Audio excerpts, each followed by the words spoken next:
Les concepts du travail décent. On en parle, le travail décent. Le syndicat, le syndicat, le syndicat ne périra pas. Le concept ne périra pas. Nous irons jusqu'au bout du monde. L'UMF ne périra pas. L'UMF en avant. L'UMF ne périra pas. La CDT, oui, oui, oui. Le concept en avant. Le DC ne périra pas. Réunis aujourd'hui pour réfléchir, discuter ensemble sur ce thème, les travailleurs méritent la paix et la démocratie. Alors, avant que je ne passe la parole à pour le mot de circonstance à l'occasion de cette journée dédiée au travail décent. Nous célébrons la journée mondiale pour le travail décent 2024. Notre thème, c'est les travailleurs méritent la paix et la démocratie, résonne profondément avec les paysages sociaux, politiques et économiques actuellement observés dans le monde. Continue d'affecter les travailleurs, les syndicats. Nous nous mobilisons pour défendre le travail décent, les éléments fondamentaux de la démocratie, de la paix qui garantissent des moyens de subsistance durable. Oui, paix, démocratie et droits des travailleurs. Le travail décent est inextricablement lié à la paix, à la démocratie. Sans la paix, chers camarades, les travailleurs sont privés de l'environnement stable et sûr nécessaire au maintien de leurs moyens de subsistance et à la garantie de leur sécurité personnelle. Nous avons le cas dans l'est de notre pays où il y a de nombreux déplacés, des femmes violées, sans défense, des vieillards poignardés, privés de leur terre. C'est ça la conséquence des manques de paix. Donc, je disais, le manque de démocratie dans nombreuses entreprises et régions exacerbe les choses, privant de ce fait les travailleurs de leur droit à participer au processus décisionnel qui affecte directement leur vie. Selon la Confédération syndicale internationale, la CESI, en 2024, le principe de démocratie transcende la simple question des représentations politiques pour inclure son application sur les lieux du travail. Dans ce cadre, les travailleurs devraient pouvoir jouir des droits d'organisation et de négociation collective, ainsi que du droit de participation à l'élaboration des politiques qui affectent leurs conditions de travail. De plus, une gouvernance démocratique est indispensable pour relever les défis mondiaux, qu'il s'agisse des inégalités économiques ou des crises environnementales qui ont toutes deux des conséquences directes sur la vie des travailleurs. Dans les régions où les structures démocratiques sont faibles, comme en Afrique, les travailleurs sont plus susceptibles d'être victimes d'exploitation, de conditions de travail dangereuses et d'un accès réduit à la protection sociale. Dans le contexte africain, de nombreux pays africains sont en proie à des conflits, à l'instabilité politique et à des difficultés économiques, ce qui implique la garantie des conditions de travail décentes. L'Organisation régionale africaine de la Confédération syndicale internationale Afrique Saisie Afrique a toujours plaidé en faveur des systèmes démocratiques plus solides qui constituent la clé de voûte de toute stratégie visant à garantir la paix et le respect des droits des travailleurs. La saisie Afrique insiste sur la nécessité d'un nouveau contrat social basé sur des politiques inclusives en matière d'économie, de protection sociale, des droits du travail, surtout pour les groupes marginalisés dont les femmes, les jeunes, les migrants et les travailleurs de l'économie informelle. Suggestion d'initiatives pouvant aider les syndicats africains à marquer la journée mondiale pour le travail décent. La saisie Afrique propose les initiatives ci-dessous dans le cadre de la commémoration des affiliés qui peuvent utiliser à leur guise. Il s'agit 1. Des forums publics sur la paix et la démocratie au travail, c'est-à-dire au niveau des entreprises, des espaces publics. Les travailleurs ou les groupes de travailleurs doivent organiser des réunions, des conférences dans ce sens. Les affiliés sont donc encouragés à organiser des forums ou des assemblées publiques où les dirigeants syndicaux, les travailleurs, les organisations de la société civile et les représentants du gouvernement pourraient discuter du rôle de la paix et de la démocratie pour faire du travail décent une réalité. Ces forums pourraient servir de plateforme pour plaider en faveur d'une meilleure protection des travailleurs et d'un engagement démocratique sur les lieux du travail. 2. Des campagnes d'audit de démocratie au travail. Les affiliés pourraient lancer des campagnes d'audit de lieux de travail au travers tous les pays en se concentrant sur la capacité des travailleurs à participer à la prise de décision, sur les droits de négociation collective et sur le respect des normes internationales du travail. Les résultats pourraient être utilisés pour exiger des réformes politiques. 3. Des marches de solidarité pour la paix et la démocratie. Les affiliés pourraient organiser des marches ou des manifestations pacifiques dans les grandes villes pour réclamer des structures démocratiques plus fortes et des solutions pacifiques aux conflits qui affectent les travailleurs. Ils peuvent également se servir de ces événements pour sensibiliser l'opinion quant au lien entre démocratie, paix et droits des travailleurs. 4. Des ateliers sur la démocratie numérique et les droits des travailleurs. Les affiliés pourraient organiser des ateliers sur l'impact de l'essor des technologies numériques sur les droits des travailleurs et sur la manière dont les plateformes peuvent être utilisées pour promouvoir une plus grande participation démocratique des travailleurs. Ces ateliers peuvent aussi fournir aux travailleurs des outils pour utiliser la technologie dans le cadre de la négociation collective et du plaidoyer politique. 5. Un dialogue avec les jeunes travailleurs.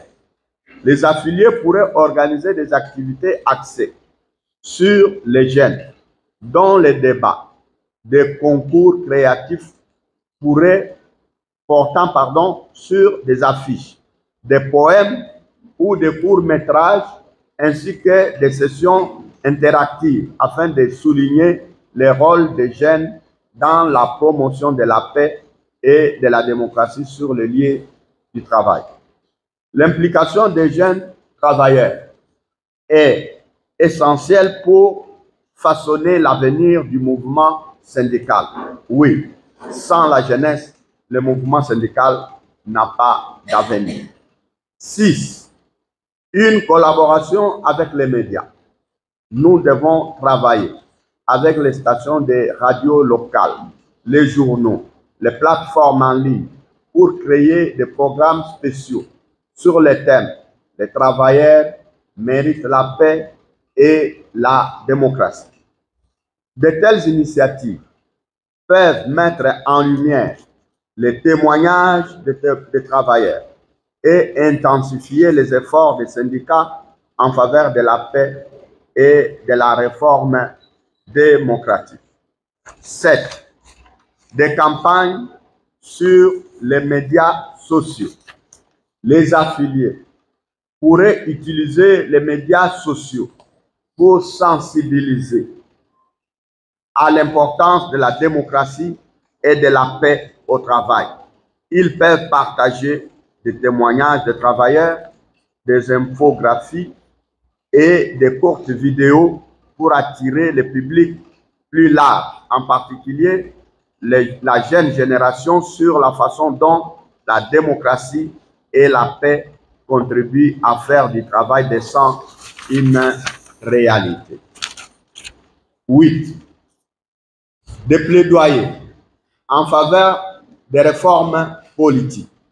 Les affiliés pourraient profiter de cette journée pour engager un dialogue avec les décideurs politiques sur la nécessité d'une réforme juridique protégeant les droits démocratiques des travailleurs, notamment la liberté d'association, la négociation collective, le dialogue social.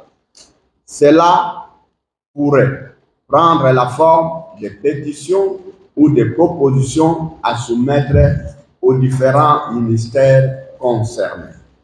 Nous espérons, quant à nous, qu'en se concentrant sur ces initiatives, les syndicats pourront non seulement marquer la Journée mondiale pour le travail décent, mais aussi réaliser des progrès substantiels pour atteindre les objectifs plus larges de paix et de démocratie sur le marché du travail africain. Je vous remercie. La nécessité d'avoir des sociétés justes et inclusives. On va donner la transition juste. Les amis, dialogue social. Dialogue social. Comme ça, c'est un travail décent. Pas nous tournons mallette naïe. Syndicat. Syndicat mallette. Ce qui est la fonction publique, alors, le syndicalisme, c'est la lutte des classes. La lutte des classes. Pas la lutte des places. Le président Guy, ôte-toi là que je m'y mette. C'est la lutte des classes. Il y a un problème. Allô? Oui, je disais que c'est la lutte des classes, le syndicalisme. Ça, c'est Karl Marx le disait. Pas la lutte des places. Parce que c'est toujours la lutte des places dans nos organisations, dans nos communautés. Mais c'est aussi la construction permanente du rapport de force. C'est chaque jour qu'il faut recruter. Il faut recruter pour constituer l'armée des travailleurs. Et enfin, c'est la réalisation des conquêtes sociales. Je peux aussi ajouter conquêtes économiques. Parce que les syndicats, c'est comme les selles. Si les selles n'appuient à travers, les syndicats ne servent à rien. Si les syndicats ne peuvent pas promouvoir les droits des travailleurs, ils ne peuvent pas régler les conflits de travail, et pas les syndicats ne servent à rien. Oui, nous disons, mon salaire, travail. Hein, on en parle, comme on venait de dire, les camarades Simon, travail décent. Travail décent, il y a travail et travail. Mon salaire, n'a mon salaire.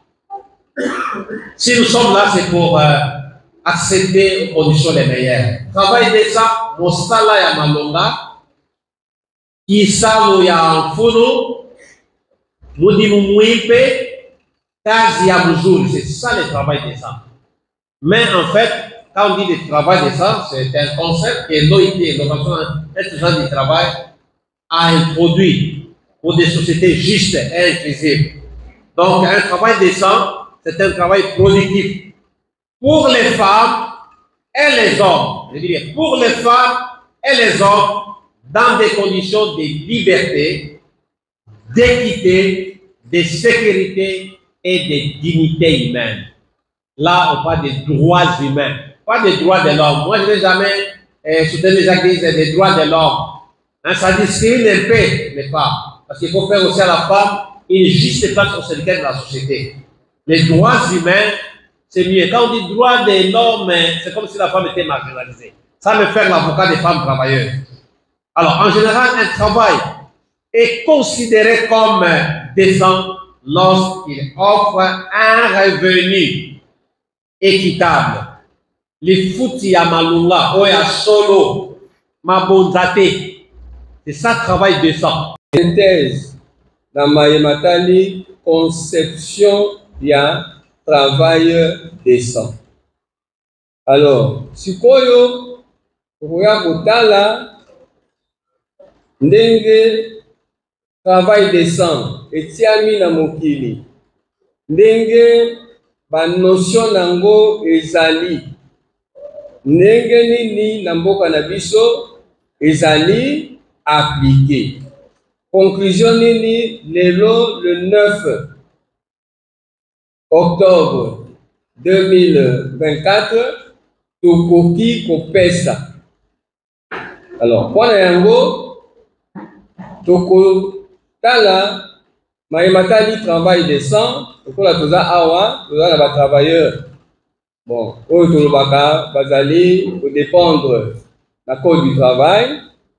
Tozali na bandeko na biso pe oyo baza ko dépendre na Mayematali statut du personnel. Donc, lokola tozali boye, tozali na ba travailleurs, na ba fonctionnaires. Mais de toute façon, biso banse tozali ba travailleurs. Ba mususu basala na ba société privée, ba mususu bazali na basali ya l'État. Alors, bwana Mayematali travail décent. Dans le camarade Jean-Pierre appelle ça qui va 4 piliers wana. Lelo yo na mboka na biso tozali wat. Pour la répondre na motuna wana ezali simple. Na kopesa ba qualificatif mais na lingi d'abord total. Ndenge toyeboyi. Soki totali avenue du commerce. Lelo yo, avenue du commerce, activité économique, ezali te, le magasin, ekangami. Ekangami pour la ligne. Il a ici que travail décent dans le secteur et le commerce, ezali te. C'est ça, non? Hein? Ce qui totali gouvernement, nous avons secteur public. Ce que vous avez Nicolo sur le boulevard, vous avez bâti ma fiche. Ministre Constant Moutamba, Premier ministre Judith, et puis président de la République, dans le secteur, il y a justice, la justice congolaise est malade. Il faut des états généraux pour la justice congolaise. Et puis, va participer au programme. Et là, qui signe? Et là, qui signe que dans le secteur de la justice, travail décent, égalité. Ce qui te continue au temps là, indicateur, on a besoin de classe dans le mois de septembre. Awa. Les loyaux, quand on a un secteur et enseignement, partie moko, classe zombie, enseignement, éducation de base, classe zombie, partie moussoussou, classe égalité, surtout dans le bande de Konabiso, il ya ba école catholique. Et là qui signe. Et là qu'on a dit ça que travail décent dans mboka na biso ezalité. Ce qui tokai musika, il y a pas longtemps. Baninga na secteur ya transport. Surtout bato batamusaka ba mituka ya minene oyo ekendeke kozwa ba marchandise na Congo central na Matadi. Bazalaki na nini? Na grève. Et là qui signe. Travail décent dans le secteur de transport, réalité. Ça va continuer. Va médecin, va infirmier. Donc, il de part et d'autre, travail décent dans le réalité. Alors, donc on a travail décent réalité. Donc, emprunter un peu le vocabulaire, oyo, il y a pas continuer biso. Au niveau du ministère de la Justice, le gouvernement dit la justice est malade.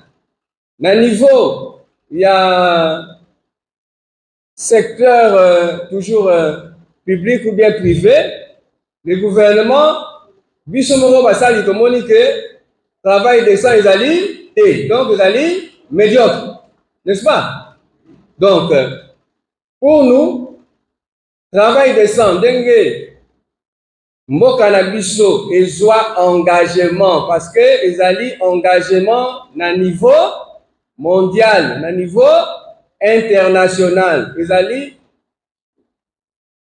na niveau ya Organisation internationale du travail, des notions wana ya travail décent batiaki yango en place. Batia yango en place pour na nini? Batia yango en place parce que esengeli mutu oyo aza kosala azala na dignité na kati ya musala na ye. Biso tango tozali kokola ezalaki na nzembo moko Franco ayemba Mario. Nayebi te soki boza se souvenir bayokaka nzembo wana quelque part alobi Mario avimbi mutu akanisi biloko na ngai ya ye et de l'état de droit. Vous voyez ma démocratie. Nous avons un code du travail. C'est les droits civils en matière de contre moi. Là, il faut un président qui sait que l'avenir, il y a un syndicat, il y a un salaire, ils allaient bilinguer. C'est vrai que dans le syndicat, ils sont mis au lobby comme bilinguer. Parfois, ils sont en pata. Nous y sommes, nous y restons. Bonjour. Vous avez organisé une journée de réflexion en marge de la journée internationale du travail décent. Est-ce que les travailleurs méritent la paix et la démocratie? Est-ce que c'est possible à la République démocratique? Oui, bien sûr, c'est possible.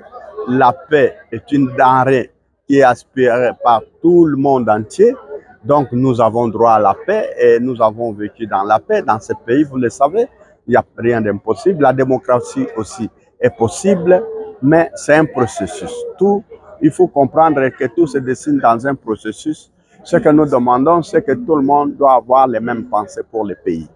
Parce que le développement des pays, c'est un problème de consensus national. Nous devons savoir qu'on a un seul pays, c'est le Congo. Et nous sommes des acteurs, chacun dans son secteur, dans son domaine précis. Il n'y a pas des acteurs qui sont plus importants ou moins importants que les autres. Nous devons conjuguer nos efforts. Voilà pourquoi nous avons lancé la sensibilisation pour que les travailleurs travaillent pour la paix dans leurs entreprises. Pour que nous aussi, en tant qu'organisation, nous travaillons pour la paix dans notre pays et que les acteurs politiques aussi et les acteurs économiques travaillent pour la paix dans notre pays. Parce que sans la paix, personne ne saura travailler, ni les entreprises, ni les politiciens, ni les travailleurs. Personne ne pourra travailler sans la paix. Il est important que nous puissions conjuguer nos efforts pour la paix. Mais là, c'est aussi un problème de responsabilité. Pour qu'il y ait la paix, il y a aussi des faits qui construisent la paix ou des faits qui font que la paix puisse être menacée. C'est le comportement des acteurs. Et précisément dans ces cas, nous demandons aux acteurs politiques. Parce que ce sont eux qui gèrent la cité. La gestion de la cité, selon notre constitution, est donnée aux acteurs politiques. Mais quand ils gèrent, ils doivent savoir qu'il y a les acteurs de la société civile, il y a des acteurs économiques, il y a des acteurs politiques. On doit combiner, la paix doit venir de la conjugaison de tous ces facteurs, de tous ces acteurs, pour que lorsqu'ils prennent une décision en politique, ceux qui sont dans la société civile trouvent leur compte. Ceux qui sont dans les institutions trouvent leur compte et les acteurs économiques aussi trouvent leur compte. Mais la paix est gravement menacée lorsqu'il y a des acteurs qui se retrouvent au centre de tout. Ils prennent tout pour eux, les richesses nationales, la répartition des richesses nationales, la production de la richesse nationale est concentrée entre un petit groupe qui fait que toute la majorité des citoyens se trouvent exclus dans le processus de la vie de la nation. C'est là qui met la paix en péril. C'est là qui fait que la paix est menacée parce que trop de frustration crée ce qu'on appelle quoi ça? Disons des rancœurs, des rancunes, des vengeances et tout ce que vous pouvez décrire dans la société. Alors, comment vous allez faire pour réaliser ces agendas? Pour réaliser ces agendas, nous avons deux actions. Premièrement, la sensibilisation. Demander, dire aux travailleurs, montrer qu'ils sont des acteurs dans ce pays. Toute la production du pays, les richesses sont créées par les travailleurs. Même lorsque les chefs de l'État donnent son programme, qui l'exécute, ce sont des travailleurs, ce sont les fonctionnaires, ce sont les acteurs économiques. Les entreprises exécutent la politique du président. Les travailleurs exécutent la politique du président. Les gouvernements exécutent la... D'où nous avons un rôle de sensibiliser. Deuxièmement, nous avons des actions à mener. Lorsque nous trouvons que la paix sociale est menacée, nous devons déclencher aussi des actions pour arrêter cette menace-là. Et arrêter cette menace, c'est aller vers le gouvernement, aller vers les dirigeants pour leur dire là, les actes qui sont posés sont en train de menacer la paix sociale. On doit se mettre sur la table pour un dialogue. On doit discuter, on doit échanger. Par exemple, actuellement, vous savez, il y a des grèves dans tous les secteurs. L'enseignement, les routiers, les infirmiers, les commerces, la justice. Pourquoi? Parce qu'il y a un seul problème. Il n'y a pas de cadre national pour le dialogue social. Il n'y a pas un endroit où tous les acteurs doivent se trouver pour dire on doit discuter. On dit quel est le problème? Les salaires. Il n'y a pas une politique salariale. Comment on aurait une politique salariale s'il n'y a pas un cadre où on doit discuter de cette politique? Voilà, c'est ça qui est le problème. Et voilà pourquoi nous sensibilisons les travailleurs pour qu'eux aussi entrent en danse. Nous devons revendiquer nos droits. On doit payer les travailleurs. On a droit à un salaire décent. Le SMIC est une obligation du gouvernement. Chaque gouvernement de chaque pays doit protéger ses citoyens. Comment les gouvernements protègent les citoyens? Ils doivent fixer un salaire pour dire à tout le monde, vous venez dans ce pays, en RDC, d'accord. Vous voulez investir, d'accord. Mais attention, je vous donne, il y a une ligne rouge à ne pas franchir. Vous ne pouvez pas venir dans ce pays pour engager un travailleur et ne pas lui payer en dessous de tels seuils. Voilà ce que font tous les gouvernants du monde. Mais c'est ce qui n'apparaît pas dans notre pays. Merci beaucoup. Bon, vous avez parlé des 4 piliers pour le travail d'État. Alors, la question c'est de savoir comment vous allez faire pour que ces 4 piliers soient en application à la République. Oui, nous avons commémoré la journée du travail décent et qui repose, le travail décent repose sur 4 piliers. Comme on l'a dit là, il y a d'abord l'emploi décent. Il y a le respect des droits fondamentaux, y compris les libertés syndicales. Il y a aussi la protection sociale et en fait le dialogue social. C'est vrai qu'il y a déjà une certaine classe qui est dans ce travail décent, mais la majorité des travailleurs, aussi bien du secteur public, des différentes administrations, et du secteur privé para-étatique, en tout cas n'ont pas encore réalisé les piliers. Donc les richesses qui sont produites ne sont pas connues des citoyens, de tous les travailleurs. Et il y a aussi la question de leur redistribution. Donc, c'est par la concertation sociale que nous utilisons au quotidien. Il y a aussi les négociations, les pourparlers, les échanges d'informations mais nous nous rendons compte que l'écart ne fait que se creuser. Notre plaidoyer est que nous puissions accéder à plus de justice sociale, que nous mettons fin à la discrimination sociale. Déjà, la tension salariale, ce qu'on appelle les écarts indiciaires, c'est de 1 à 10. Donc, ça pose un problème en termes de masse salariale à payer. Donc, s'il y a la crise, il faut que tout le monde se partage les minimums qu'on a. Donc, les syndicats, nous allons vers un agenda pour la réalisation de ce travail décent. Et c'est difficile de le dire à ce stade, mais au niveau des instances politiques des organisations syndicales, nous allons y travailler pour qu'à une brève échéance, nous puissions vous dire comment nous allons nous y prendre. Nous devons savoir, connaître les états financiers de la République pour ce qui concerne les agents et fonctionnaires de l'État, que ce soit les policiers, les militaires, les professeurs d'université, les enseignants du primaire et tous les fonctionnaires, mais aussi pour les entreprises privées et para-étatiques. Nous sachons qu'est-ce qui est réalisé en termes de plus-value et de bénéfices pour que ce soit redistribué équitablement aux travailleurs qui vendent leur force de travail. Et ce qu'on leur paye en termes des fruits de la force du travail, c'est insignifiant. Donc, il y a tout un agenda sur les courts et moyens termes pour que progressivement nous y arrivons afin d'éviter qu'il y ait des frustrations. Parce que le thème au niveau international pour cette célébration, c'était que les travailleurs méritent la paix et la démocratie. Une démocratie ne suppose pas seulement les élections, mais il faut aussi la redevabilité des dirigeants politiques vis-à-vis du souverain primaire qui les a hissés au sommet des institutions. Mais aussi la paix. Là où il n'y a pas de paix, il n'y a pas de travail décent. Hein? Et donc, c'est notre lutte de tous les jours. Nous mobilisons ici, nous lançons un appel à tous les affiliés des organisations membres de l'IFF, COSEP, INTC et CDT, disséminés à travers la République, de pouvoir se joindre à nous pour ce combat qui est noble et pour un travail durable en RDC, pour une administration publique durable, pour des emplois durables, pour la santé durable et pour ce qui concerne vraiment les piliers du travail décent. Merci. D'une manière générale, les indicateurs sont au rouge. Donc, quand je dis au rouge, ça signifie que, étant donné que le travail décent, c'est un processus, mais dans notre pays, l'engagement qui a été pris par le gouvernement au niveau de l'Organisation internationale du travail n'est pas d'application. Et quand nous regardons ça, c'est comme ça que dans tous les secteurs, que ce soit au niveau du secteur privé, que ce soit au niveau du secteur public, il y a des grognes, ce qui signifie que le travail décent n'est pas au beau fixe. Et ces derniers mots? Dernier mot, il va falloir que le gouvernement puisse entendre la voix des représentants des travailleurs pour que le travail décent soit une réalité. C'est le dernier mot.